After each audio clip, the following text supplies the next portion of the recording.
हम लोग आपके लिए लेके आए हैं एक और बढ़िया सा सेशन ऑर्गेनिक केमिस्ट्री का। इसमें एल्केन की जितनी भी रिएक्शन है आपको सिंगल लेक्चर में यहाँ पे मिलने वाली है। यहाँ पर आपको सारी रिएक्शन एल्केन की ही दिख रही है, ठीक है ना। बहुत बढ़िया सेशन होने वाला है। इसके लास्ट में जो है हम आपको इसको याद करने का एक बहुत बढ़िया तरीका बताएंगे, कैसे ये रिएक्शंस याद की जाती है। पहले ये सेशन एंजॉय करिए और लास्ट में इसका तरीका बताएंगे। क्लियर नहीं क्लियर? चलिए, क्या सर एल्केन में हैलोजिनेशन होता है? यस, एल्केन में हैलोजिनेशन बहुत बढ़िया होता है। हैलोजिनेशन के लिए क्या जरूरी होता है बेटा? इसमें लाइट की प्रेजेंस जरूरी होती है। सर लाइट की प्रेजेंस क्यों जरूरी होती है? HNU या रेडिएशन की जरूरत क्यों होती है? बेटा इसकी जरूरत इसलिए पड़ती है ताकि फ्री रेडिकल बन सके, क्योंकि आप लोगों ने पढ़ा होगा हैलोजिनेशन एल्केन का जो होता है वो फ्री रेडिकल सब्स्टिट्यूशन FSR होता है, फ्री रेडिकल सब्स्टिट्यूशन रिएक्शन होता है। ठीक बात है। अच्छा सर, इसमें जितने हैलोजन हैं क्या सारे के सारे हमारे पास हैलोजिनेशन कर सकते हैं? यस, सारे के सारे जितने भी हैलोजन होते हैं सारे के सारे हैलोजिनेशन होते हैं। सर ये हैलोजिनेशन होता कैसे है? जैसे हमने यहां पर लिया RH, तो यहां से H क्या हो जाएगा? हट जाएगा और यहां पर एल्किल हैलाइड बन जाता है। ध्यान दीजिएगा, एल्किल हैलाइड बन जाता है। तो यहां पर चाहो तो इसका फ्लोरिनेशन करा लो, चाहो तो क्लोरिनेशन करा लो, चाहो तो प्रोटिनेशन करा लो, चाहो तो आयोडीनेशन करा लो। जैसा कि आपके सामने लिखा हुआ है, आप हमसे पूछ भी सकते हो कि सर सबसे बढ़िया हैलोजिनेशन कौन कर सकता है? तो सबसे बढ़िया फ्लोरिनेशन होता है, फ्लोरीन करता है, उसके बाद क्लोरीन, उसके बाद ब्रोमीन, उसके बाद आयोडीन। फ्लोरीन तो इतना बढ़िया करता है कि अगर आप घर में फ्लोरिनेशन कराने लगे तो वो एक्सप्लोसिव होता है, एक्सप्लोजन हो जाएगा। तो इसीलिए फ्लोरिनेशन जो है घर पे हम लोग ऐसे ही नहीं कराते हैं, इसके लिए हमको कुछ प्रिकॉशन लेने पड़ते हैं। क्या प्रिकॉशन लेने पड़ते हैं इसी लेक्चर में थोड़ी देर बाद अभी आपको बताएंगे। पहले सारे रिएक्शन एक बार पढ़ लेते हैं। क्लियर नहीं क्लियर है? सबसे स्लोएस्ट कौन होता है? आयोडीनेशन होता है। इसका भी रीजन आगे चल के आपको बताएंगे, इसी लेक्चर में बताएंगे। तो सबसे पहली रिएक्शन हो गई हैलोजिनेशन एल्केन की। दूसरे नंबर पर आता है नाइट्रेशन। क्या सर नाइट्रेशन एल्केन कर सकता है? यस, बिल्कुल कर सकता है। आप लोगों ने ज्यादातर नाइट्रेशन आप लोगों ने बेंजीन वगैरह पर सुना होगा, लेकिन एल्केन भी नाइट्रेशन करते हैं। अब सर एल्केन क्या सारे एल्केन कर सकते हैं? नहीं, लोअर एल्केन जो होते हैं वो नाइट्रेशन नहीं करते, हायर एल्केन जो होते हैं वो नाइट्रेशन करते हैं। जैसे हमने यहां पर ले लिया बेटा RH ले लिया, तो नाइट्रेशन में HNO2 लगता है, HNO3 लगता है, आपको मालूम है। यहां पर क्या बन जाएगा? RNO2। सर नाइट्रेशन में क्या सिंगल प्रोडक्ट बनता है? नहीं, यहां पर मिक्सचर ऑफ नाइट्रेट बनते हैं, बहुत सारे बनते हैं, कई सारे बन जाते हैं, मिक्सचर बनता है। सिंगल हमारे पास प्रोडक्ट यहां प्राप्त नहीं होता है। याद रखिएगा, नाइट्रेशन एल्केन का हो सकता है लेकिन बहुत हाई टेम्परेचर पर होगा और वहां पर मिक्सचर मिलेगा, हमको सिंगल प्रोडक्ट नहीं मिलेगा। और हायर एल्केन करते हैं, लोअर एल्केन ये नहीं कर पाते हैं। क्लियर नहीं क्लियर? इसी तरीके से सर सल्फोनेशन भी क्या एल्केन कर सकते हैं? यस, बिल्कुल कर सकते हैं सल्फोनेशन। क्यों नहीं करेंगे सल्फोनेशन? सल्फोनेशन भी एल्केन करते हैं। जैसे हमारे पास हमने यहाँ पर RH आपको दे दिया बेटा, ध्यान दीजिएगा। जैसे हमने यहाँ पर एक RH ले लिया, यहाँ पर हमने ले लिया RH ले लिया। सल्फोनेशन के लिए हमें जरूरत पड़ती है H2SO4 की। ध्यान रखिएगा H2SO4 को हम कैसे लिख रहे हैं? यहाँ पर हम OH आगे लिख दे रहे हैं और SO3H बाद में लिखे दे रहे हैं। ये यहां से वाटर के फॉर्म में निकल जाएगा और यहां पर RSO3H बन जाएगा। सल्फोनेशन हो गया। इसमें भी पॉइंट याद रखिएगा, इसमें भी लोअर एल्केन सल्फोनेशन कम करते हैं, हायर एल्केन सल्फोनेशन ज्यादा करते हैं। इसमें कुछ बातें और बहुत इंपॉर्टेंट है। सर आपने यहां पर देखो बेटा, इसको जो जोड़ोगे तो ये H2SO4 ही तो है, ये H2SO4 ही तो है। ध्यान दीजिएगा। आप कहोगे सर यहाँ पर आपने H2SO7 लिया, लेकिन आपने जो सल्फोनेशन कराया वो H2SO4 से कराया। देखो होता सल्फोनेशन H2SO4 से ही है। इसको जरा ध्यान से देखना बेटा, H2SO4 प्लस SO3, इसको बोलते हैं fuming H2SO4, fuming sulphuric acid. अब आपके पास एक बहुत बढ़िया क्वेश्चन आ सकता है। क्या क्वेश्चन आएगा बेटा कि हम सर H2SO4 लें या फ्यूमिंग H2SO4 लें? तो आपका जवाब होना चाहिए फ्यूमिंग H2SO4। अब आप पूछोगे sir fuming H2SO4 reason section में क्वेश्चन आ सकता है, सर फ्यूमिंग H2SO4 हम क्यों लें? तो बेटा उसका रीजन ये होता है कि इसके पास SO3 होता है। यहां पर देखो, यहां पर क्या बन रहा है? H2O निकल रहा है। ध्यान देना बेटा, प्रोडक्ट में H2O भी तो बन रहा है। तो होता क्या है, जो ये SO3 है ये H2O के साथ मिलकर वापस में से H2SO4 बना देता है। तो देखो फायदे का सौदा तो हमारे पास यही है ना, एक तो H2O को निपटा रहा है और दूसरा जो हमें चाहिए वो बना भी रहा है। तो सवाल अगर पूछा जाए H2SO4 या फ्यूमिंग H2SO4, तो जवाब क्या होना चाहिए?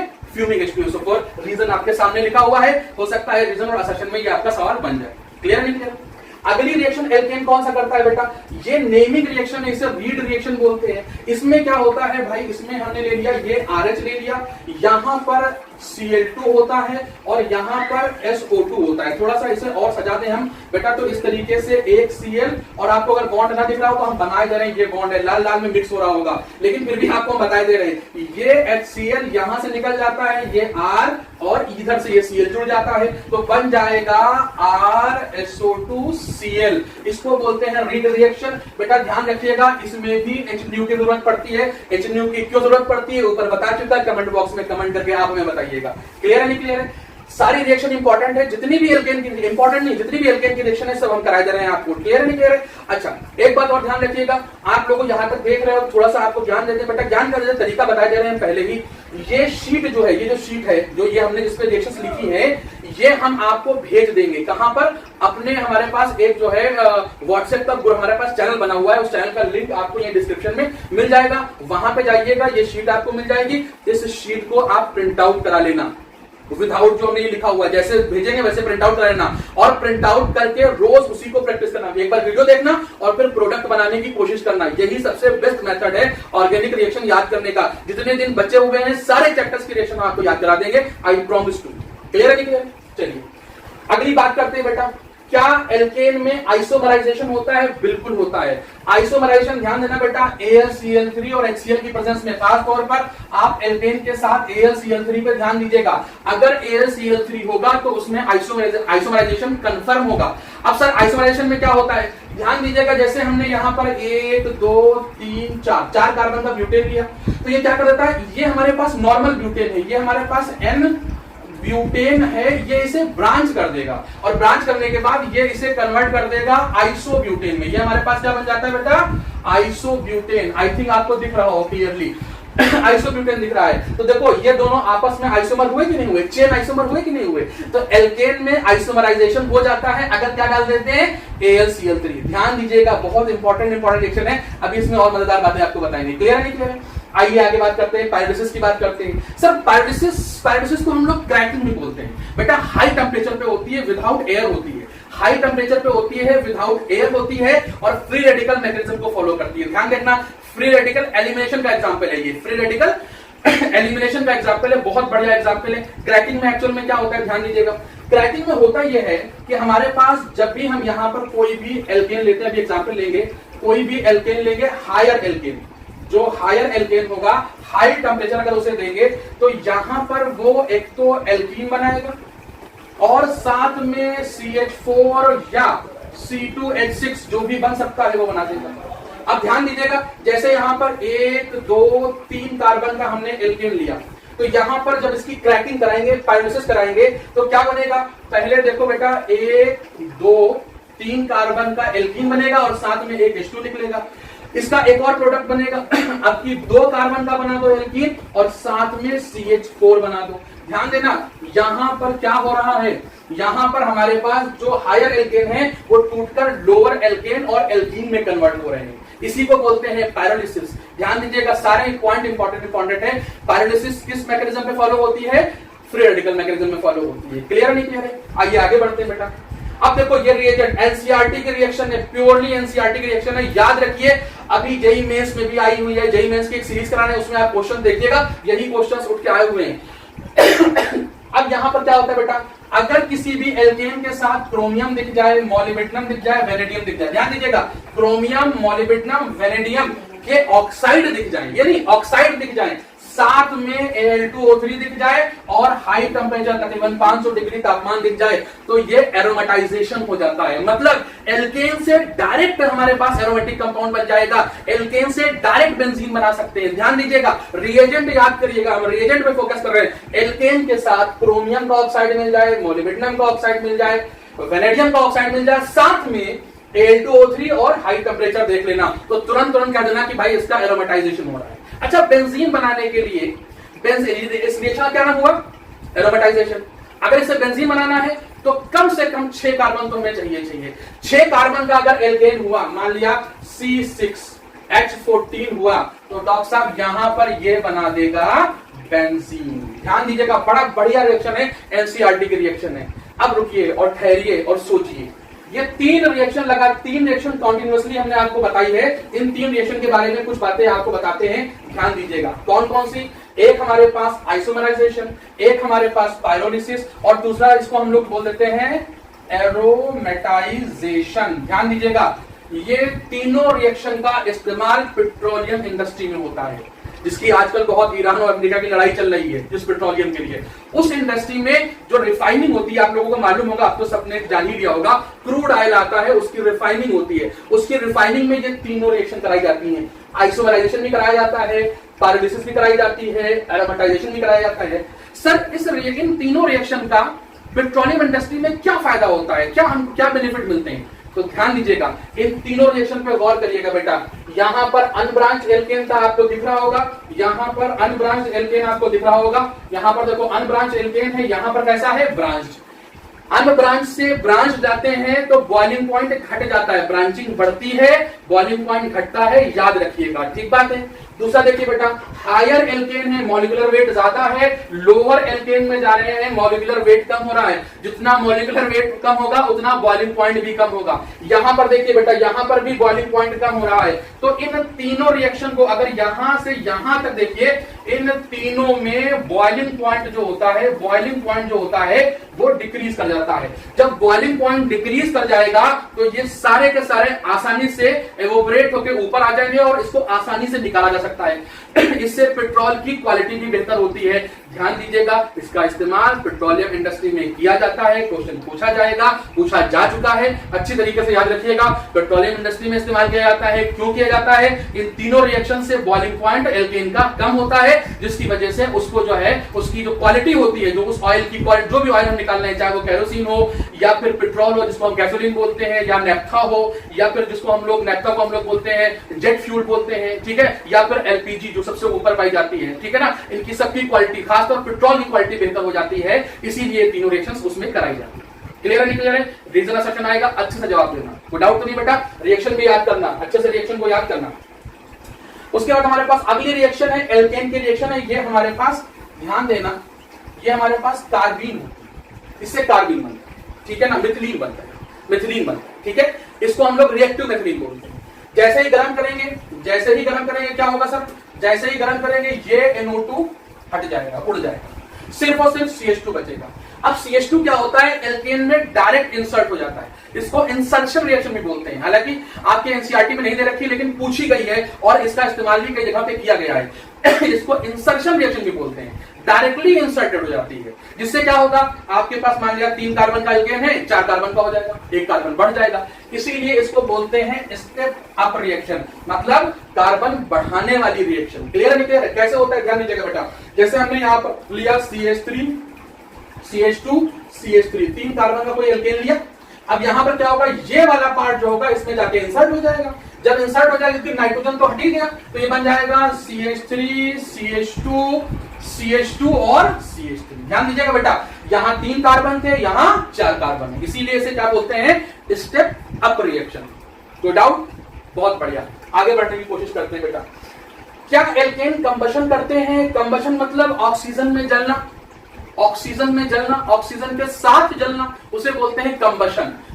बिल्कुल करते हैं। कोई भी आप हाइड्रोकार्बन ले लो, एल्केन, एल्कीन, एल्काइन, सब कंबशन करते हैं और बड़ा अच्छा कंबशन करते हैं। ध्यान दीजिएगा, मान लेते हैं यहां पर हमने CH4 ले लिया, तो कंबशन रिएक्शन में चेक कर लेना, जितना का जितना कार्बन होगा वो सारा का सारा CO2 बनाएगा, और जितना हाइड्रोजन होगा वो सारा का सारा वाटर में कन्वर्ट होगा। इसके अलावा कुछ भी नहीं बनता, सिर्फ और सिर्फ CO2 बनेगा और वाटर बनेगा। आप लोगों ने बहुत ढेर सारे इसके एक्सपेरिमेंट भी देखे होंगे, जैसे YouTube पर ही कई चैनल हैं, शायद दिल्ली के काशू सर है या और भी शायद फिजिक्स के MR सर थे, उन्होंने भी करा था इसका एक्सपेरिमेंट। उन्होंने पेट्रोल लिया था और कहा था देखो पेट्रोल सारा जला देंगे, इसमें पानी आ जाएगा। भाई साहब, पेट्रोल क्या होता है? हाइड्रोकार्बन, और हाइड्रोकार्बन में आप आग लगाओगे, उसका कंबशन हो जाएगा। कंबशन होने के बाद क्या मिलेगा? सिर्फ और सिर्फ CO2 और वाटर। CO2 तो उड़ जाएगी, तो आप कंटेनर में क्या मिल जाएगा? वाटर मिल जाएगा। क्लियर है नहीं क्लियर? याद रखिएगा, ठीक है ना। इसका इस्तेमाल मोल कांस्टेंट में होता है, इसको जो बैलेंसिंग होती है वो भी बहुत इंपॉर्टेंट है, वो भी ध्यान रखिएगा। कोई डाउट वाली बात तो नहीं है? बहुत बढ़िया। बैलेंसिंग भी बेटा किसी वीडियो में सिखा देते हैं। अब ये 3 रिएक्शन है, ध्यान दीजिएगा, 1, 2, 3 रिएक्शन। इसको बोलते हैं ऑक्सीडेटिव ऑक्सीडेशन। क्लियर है नहीं क्लियर है? ध्यान देना यहां पर जो सॉरी कैटालिटिक ऑक्सीडेशन, यहां पर कैटलिस्ट की प्रेजेंस में ऑक्सीडेशन कराया जाता है।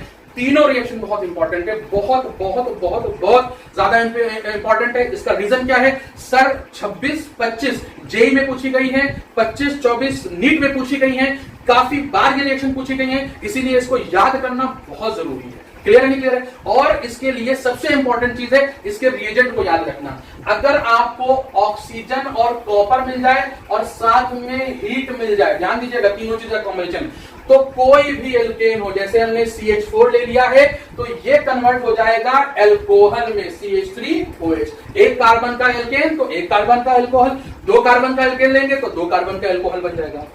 दूसरी रिएक्शन है बेटा मॉलिब्डेनम ऑक्साइड वाली, इंपॉर्टेंट है, ध्यान दीजिएगा। मॉलिब्डेनम से अगर हम ऑक्सीडेशन करा रहे हैं तो क्या बनता है? एल्डिहाइड बनता है। जैसे हमने यहां पर CH4 लिया तो यहां पर बन जाएगा ये HCHO, फॉर्मेल्डिहाइड बन जाएगा। एक कार्बन का एल्केन, एक कार्बन का एल्डिहाइड बन गया। बहुत इंपॉर्टेंट रिएक्शन है। क्लियर नहीं क्लियर है?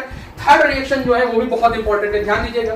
क्या इंपॉर्टेंट है थर्ड रिएक्शन में? ध्यान दीजिएगा बेटा, थर्ड रिएक्शन में यहां पर ये एसिटेट होता है, ये CH3COO होता है। ध्यान दीजिएगा, अगर एल्केन के साथ CH3COO दिख जाए, इसका होल ट्वाइस दिख जाए, जो AC है उसका हमने यहां पर एक्सपेंडेड फॉर्म लिखा हुआ है, फार्मूला लिखा हुआ है। क्लियर है नहीं क्लियर है? अगर ये CH3COO या AC दिख जाए तो कंफर्म समझ लेना कि यहां पर जो भी एल्केन है वो डायरेक्ट एसिड में कन्वर्ट हो जाता है। तो बहुत लोग कहते हैं कि एल्केन का ऑक्सीडेशन नहीं होता, होता है, स्पेशल कंडीशन में होता है। ध्यान रखिएगा, तीनों रिएक्शन हमारे पास बहुत इंपॉर्टेंट है, इन तीनों को याद कर लीजिएगा। किसको किसको बेटा? कॉपर प्लस हीट को याद कर लीजिएगा, उसका ऑक्सीडेशन मॉलिब्डेनम ऑक्साइड के साथ, और MnCOO का होल ट्वाइस इसके साथ। ध्यान रखिएगा, CH3COO दिख जाए समझ लेना क्या बनना है? एसिड बन जाना है।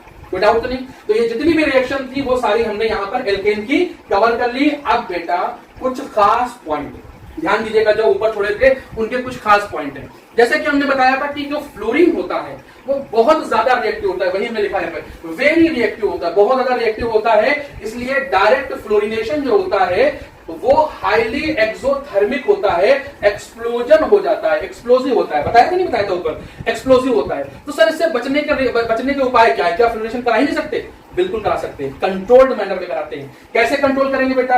या तो हम F2 can react in dark, या तो फ्लोरिनेशन को हम किसमें? डार्क में, यानी कि अंधेरे में रिएक्ट कराएं, इतनी लाइट ही ना दें कि वो एक्सप्लोजन कर सके सॉरी। या फिर हम क्या कर सकते हैं? या फिर बेटा इसका डाइल्यूशन कर सकते हैं। जो हमारे पास फ्लोरीन है उसको डाइल्यूट कर दो विद लिक्विड नाइट्रोजन, मतलब फ्लोरीन प्योर मत दो, उसमें लिक्विड नाइट्रोजन मिला के दो, तब एक्सप्लोजन नहीं होगा। तो फ्लोरिनेशन जो करने की सोच रहे हो ये उपाय जरूर करो। क्लियर नहीं क्लियर? फिर आइए बेटा यहां पर देखिए, ये हमारे पास क्या है? क्लोरिनेशन और ब्रोमिनेशन जो होता है वो कंट्रोल्ड रिएक्शन होता है, उसमें तो कोई प्रॉब्लम नहीं। प्रॉब्लम आने वाली है आयोडीनेशन में। सर आयोडीनेशन का रेट जो होता है बहुत बहुत बहुत बहुत स्लो होता है। I2 very very less reactive, इसलिए आयोडीनेशन जो होता है वो not possible at normal temperature. Normal temperature पर ये पॉसिबल नहीं होता। तो सर क्या आयोडीनेशन नहीं करा सकता? तो पहले तो हम ये सीखते हैं कि ये नॉर्मल टेम्परेचर पर क्यों नहीं होता। तो बेटा इसका रीजन बेटा ये है कि आयोडीनेशन जो होती है ये एक रिवर्सिबल रिएक्शन होती है, उसमें HI बनता है। आपको मालूम होगा बेटा यहाँ पर क्या हुआ, एक I यहाँ से H के साथ निकल के HI बना देगा और CH3I बन जाएगा। तो सारे फसाद की जड़ जो है वो ये HI है। सर HI क्या करता है? HI बहुत बहुत बहुत बढ़िया रिड्यूसिंग एजेंट होता है, आप लोगों ने पढ़ा, ठीक है? वो इतना बढ़िया रिड्यूसिंग एजेंट होता है जिसकी वजह से क्या होता है, जिसकी वजह से ये रिएक्शन कैसी हो जाती है बेटा? ध्यान देना, रिवर्सिबल क्यों हो जाती है? क्योंकि HI जो होता है वो यहां से क्या करता है, इस CH3I को वापस इधर भेज देता है। क्लियर नहीं क्लियर है? वापस यहां भेज देता है, तो जिसकी वजह से आयोडीनेशन जो होता है वापस I2 और CH4 में कन्वर्ट होता है। तो सर इसका उपाय क्या होना चाहिए? उपाय ये होना चाहिए HI को हटा दो। HI को कैसे हटाओगे? ये बढ़िया रिड्यूसिंग एजेंट है, इसमें बढ़िया ऑक्सीडाइजिंग एजेंट डाल दो। क्या डालोगे बेटा? यहां पर बहुत सारे ऑक्सीडाइजिंग एजेंट मैंने लिखे हैं, HiO3 लिखा है, HGO लिखा है, HNO3 लिखा हुआ है, कोई भी उठा के डाल दो, सब हमारे पास क्या हो जाएगा? बाहर कर देगा उठा के। क्लियर है नहीं क्लियर है? बहुत अच्छी बात है। आइए यहां पर एक बहुत बढ़िया क्वेश्चन आपको करने जा रहे हैं कि जो HiO3 होता है वो इस्तेमाल करता है। इन तीनों में प्रेफरेंस जो होगी वो HiO3 की दी जाएगी। अगर आपसे पूछा जाए इन तीनों में HiO3, HgO और HNO3 में हम किसका यूज करें, तो आप जवाब देना HiO3 का। क्यों? क्योंकि इसका रीजन ये होता है कि HiO3 neutralises 5 mole of HI, 5 mole HI को न्यूट्रलाइज करता है और साथ में 3 मोल ऑफ I2 बनाता है। अब ध्यान दीजिएगा, अगर 3 मोल I2 बन गया तो बेटा यहां पर ध्यान दीजिएगा, यहां पर अगर I2 की कंसंट्रेशन बढ़ी, आप लोगों ने ली चैटियर पढ़ा होगा, तो हमारे पास रिएक्शन फॉरवर्ड जाएगी और फॉरवर्ड में आयोडीनेशन बढ़ जाएगा। क्लियर है नहीं क्लियर है? बहुत बढ़िया। चलिए लास्ट पॉइंट पढ़ने की कोशिश करते हैं। बेटा ध्यान दीजिएगा, एक हमारे पास इसको एक्चुअल में इसका नाम तो होता है आइसोप्रोपाइल ब्यूटेन, लेकिन इसके पास ये वाला हाइड्रोजन जो होता है वो टर्शरी हाइड्रोजन होता है। तो अगर कोई एल्केन ऐसा है जिसके पास टर्शरी हाइड्रोजन है तो वो KMnO4, ध्यान दीजिएगा, वो KMnO4 की प्रेजेंस में उसका ऑक्सीडेशन कर देता है और अल्कोहल में कन्वर्ट कर देता है। ध्यान दीजिएगा, टर्शरी हाइड्रोजन KMnO4 को ऑक्सीडाइज करके अल्कोहल में कन्वर्ट कर देता है। ध्यान दीजिएगा, ये हाइड्रोजन बहुत ज्यादा रिएक्टिव हो जाता है, इसकी वजह से इसका ऑक्सीडेशन हो पाता है, अदरवाइज KMnO4 एल्केन का ऑक्सीडेशन नहीं कर पाता। ध्यान दीजिएगा, कहां कर पाता है? यहां पे कर पाता है। ठीक है, इसको हम लोग टर्शरी बोल देते हैं। क्लियर है नहीं क्लियर है? कोई डाउट वाली बात तो नहीं? बहुत बढ़िया। चलिए बेटा, इसी के साथ इस सेशन को हम लोग खत्म करते हैं। नेक्स्ट सेशन के लिए